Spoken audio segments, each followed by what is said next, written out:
We are back with more legendary heroes for the month of February 2019. For new players, these monthly banners feature a starting 8% 5-star focus rate. The non-5-star focus rate is set to 0%, which means if you get a 5-star unit, it's guaranteed to be one of these 12 heroes on this banner. It's a good time if you're looking to summon any new 5-stars, but be aware, trying to get a specific unit can be harder than a normal banner. This banner starts tonight and will go on until March 5th. Remember that February is a short month, so if you haven't finished your monthly quests that grant orbs, you may want to get those done sooner rather than later. In this video, I'll be taking a look at our 12 units and briefly going over each of them and mentioning important skills they have to offer in case you get an extra copy. But first, let's talk about our new legendary boy. Legendary Roy is here and was leaked a little early thanks to the Google Play Store, I believe. Regardless, it's not that surprising since the next new Heroes banner next month is guaranteed to be from Binding Blade, aka Roy's game. Legendary Roy comes to us as an infantry sword unit. He's a fire legendary hero and he seems to be introducing a new type of blessing bonus. I have no clue what that blue lightning bolt shaped icon may be, but if it's not a flat stat boosting effect, then Legendary Roy may be better than what we think. Time will tell, and I'll update the description when I find out what it actually does. In terms of stats, I'm expecting a pretty balanced set across the board. Hopefully Roy has some decent speed because his skill set looks to be pushing him toward a more offensive role. Before we get to the fun stuff, Roy has two old skills. Dragon Fang adds damage based on Roy's attack stat, so hopefully he ends up with a decent base attack. Renewal 3 heals Roy for 10 HP every other turn, and it's a pretty universal skill, nothing wrong with that, but I don't think it's a very necessary skill to hold on to. Roy's weapon is the Dragon Bind, a 16-might sword that is effective against dragon foes. However, this time Roy's Binding Blade comes with Distant Counter, meaning he can counterattack regardless of range. A very strong and popular skill, Distant Counter doesn't really do anything to dragons because they are all melee units. However, Distant Counter is a fabulous skill for general fighting purposes, allowing melee units to at least fight back against ranged mages or archers, and for PvE content this is a very good ability to have. It's also really strong on units who get a lot of stats, and Roy doesn't have a problem bringing extra firepower to the team. Overall, Dragon Bind isn't anything crazy, it's just a solid weapon and will make Roy useful if you intend to use him for all types of content. Roy introduces a new A skill called Bonus Doubler. This skill grants bonus to attack, speed, defense, and resistance during combat equal to the current bonus on each of the unit's stats. Each stat bonus is calculated individually. Okay, so in other words, Roy will take any field buffs on him and effectively double them. If he has a +6 attack field buff, Bonus Doubler adds +6 attack during combat. Now I believe this is the exact same effect as Legendary Mart's Exalted Falchion. It's a skill that heavily relies on field buffs, so it's best to have those on the same team as Roy. This skill should be inheritable at least to infantry melee units, but it's unknown what other unit types will get access to the skill. While it's a powerful effect, it does take up the A slot, which generally is a unit stat boosting skill, and some builds heavily depend on that slot. For best usage from Bonus Doubler, you definitely want to pair it with a unit who has a strong weapon effect, and I mean things like Distant Counter or Quick Riposte. You also want to make sure the unit doesn't need their A slot for a stat booster. If a build depends on Fury 3, then you probably don't want to substitute Bonus Doubler, even though it can get you more stats theoretically. While the true power of this skill is still unknown, we do know that Roy should be a good user thanks to his new C skill. Roy's unique C skill is called Human Virtue. At the start of the turn, if Roy is next to any allies that are not beast or dragon units, then grant +6 attack and speed to Roy and those allies. So essentially, this is a buffing skill. Roy can buff allies and himself just as long as they are not beast or dragons. I guess it's kind of like a honed human skill, more specifically a joint honed skill. Now it's very easy to make a team that meets the no beast and no dragons conditions, and it's an incredibly powerful buff, especially for infantry units who don't have honed emblem buffs. This is a great ability for Roy because of Bonus Doubler, which means anytime Roy applies Human Virtue, he essentially gives himself +12 attack and speed during combat. Pretty potent, and if you are lucky enough to get Legendary Azura, then she can pass on those +6 buffs to all stats either for Roy or any of his allies. She is on a banner right now too, so it's perfect timing. For the most part, the sword infantry group is very bloated with a lot of characters and many strong swordsmen to compete against. We already have a bunch of dragon slaying falchion users and distant counter swords as well, although Roy having access to both of those makes him a great PvE unit, especially since now there are generic enemy Manichees. Having dragon effectiveness is a really good perk. If Roy can get some balanced defensive stats, I think he'll be a strong choice for people who want to give him extra perks like summoner support or even dragon flowers. I think Human Virtue is a very awesome ability, and and will make Roy an incredibly good ally for Blade Tone mages, or anyone really. It's super simple, but I think it works well. Just remember to not bring along beast or dragon units. Overall, I think Legendary Roy will be good and by no means broken. That's pretty in line for most legendary heroes, plus he's got his cool flaming critical animation for his finishing blows. Definitely not a must-have unit, but I think any fans should be happy to get him, and he should be useful to have around. Moving on, let's discuss our 11 other focus units. Joining Roy is Festival Micaiah and Harid. Blue has Legendary Ephraim, Halloween Niles, and Adrift Male Corrin. Green has Gunthra, Adrift Female Corrin, and the totally not overpowered and broken Surtr. Colorless sees the return of Legendary Female Grima and adds Festival Xander plus Mikoto. If you ask me, Roy's got a really good group. If you want to summon for him, I'd be happy with any of those 3 units. Green would probably be my next choice solely because of Surtr, although Blue and Colorless also feature great units. This was a pretty good banner overall. Now to showcase all the skills on offer, let's start with Red. We discussed Legendary Roy, and his really only worthwhile skill to pass on is Bonus Doubler. It's new, we don't know its restrictions yet, but if you get extra Roys, this is pretty much only his good skill to inherit. Festival Micaiah is a very strong dancer. Most dancers can hold their own in battle, but Micaiah can be a monster because of her good base attack plus her Dawn Suzu weapon. This magic tome is effective against cavalry and army units, giving Micaiah tons of one-shot potential. It even has built-in Hardy Bearing, which shuts down Vantage. Micaiah can offer support for the team and can be your counter for scary threats such as Surtr. She has incredible value in my opinion and probably one of the best dancers you can have. She is incredibly slow and does not take physical damage well, but her res stat is very respectable and allows her to apply res ploy for even more damage. I would highly recommend keeping at least one copy of her, but if you want her skills, then attack and res bond and res ploy are both pretty useful.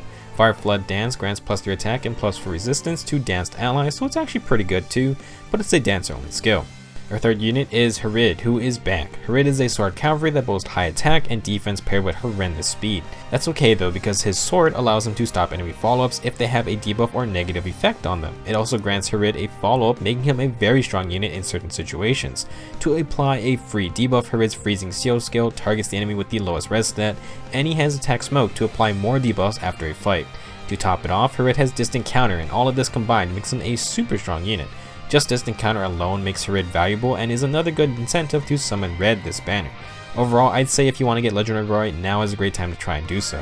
For the Blue Man group, we start with Legendary Ephraim. He is a high damage Lance Cavalier who gets a follow-up when he's surrounded by more enemies than allies. This makes Ephraim more of a lone wolf on a team and you want him to be flanking from the sides or charging head first before the rest of the team. His Solar Brace Bisco adds 30% healing on damage inflicted when his special procs, so Ephraim does have some sustain. If you're looking for a good skills, Ephraim really only offers Sturdy Stance 2, which grants +4 attack and defense when attacked. If you need a strong Lance Cav, Ephraim is one of the best for aggressive playstyles. Next we have Halloween Niles, who is the only blue armored archer. Don't let that fool you though, because he comes with a blistering 39 base speed, and with 34 attack, Niles can dish out some serious damage. His Devilish Bow is inheritable, and it's essentially a bow with the guard effect. Niles has Swift Sparrow for added attack and speed. He tops it off with even more thanks to attack and speed Link, which is a very good Link skill. He also has Fortify Armor, but that's not as rare to find.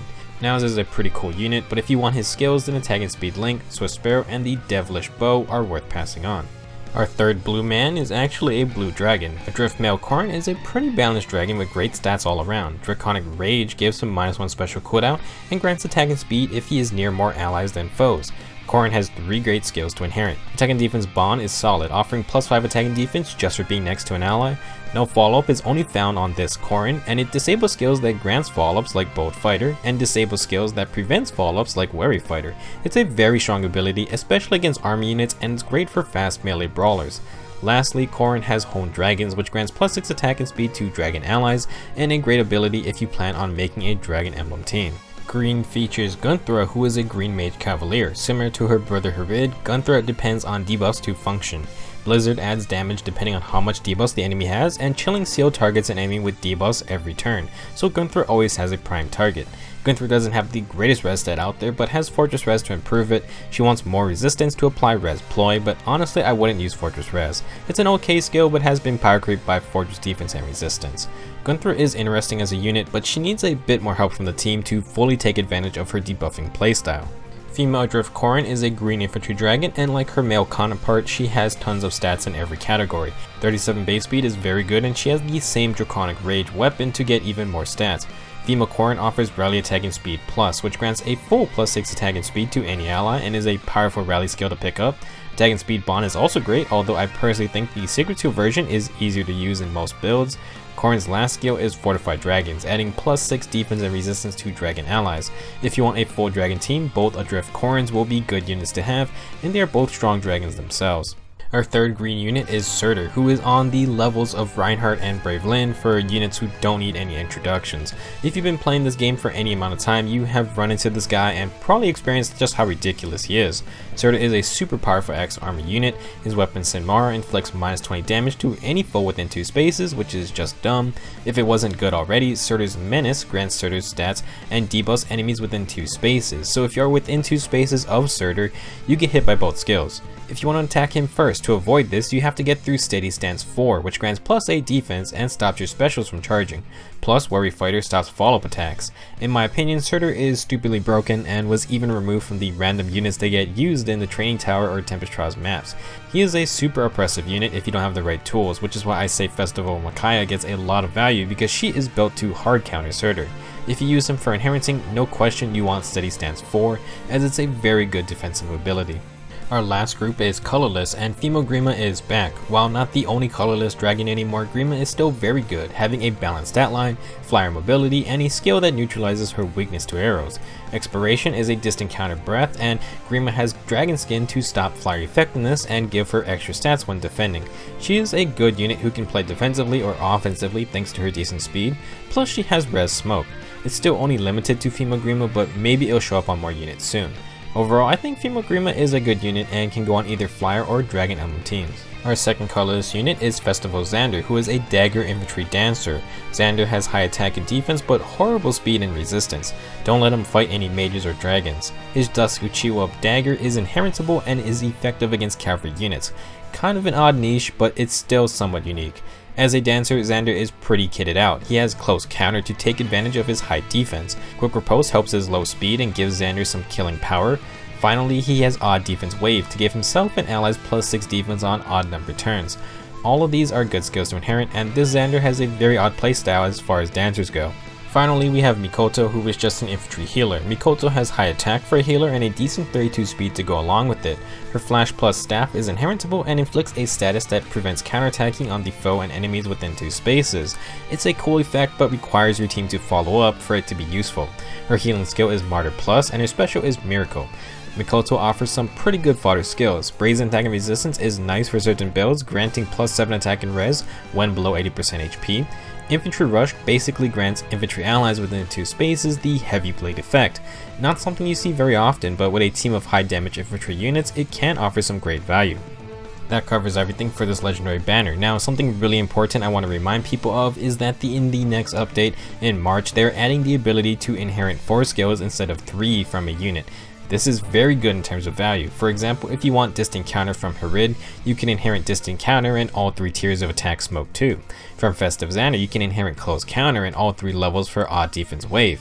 I would highly advise waiting a week or 2 to get the most bang for your buck. Besides this legendary banner, we have multiple really good banners to pull from. The Find and Vote banner offers 3 legendary / mythic heroes, and it should be easier to pull them from there rather than waiting for their next appearance. Halloween Myrrh is also good too. The new Beast banner has some good units, with a lot of people taking a liking to Keaton, who can dish out incredible amounts of damage. Not listed, you also have the Valentine's banner, so there's a lot of choice at the moment. If you want Legendary Roy, now is not a bad time since Micaiah and Harid are great secondary prizes. Let me know what you guys think about our new legendary hero, as well as what you think about the banner. If you're going to be summoning, good luck, and I'll see you in the next video.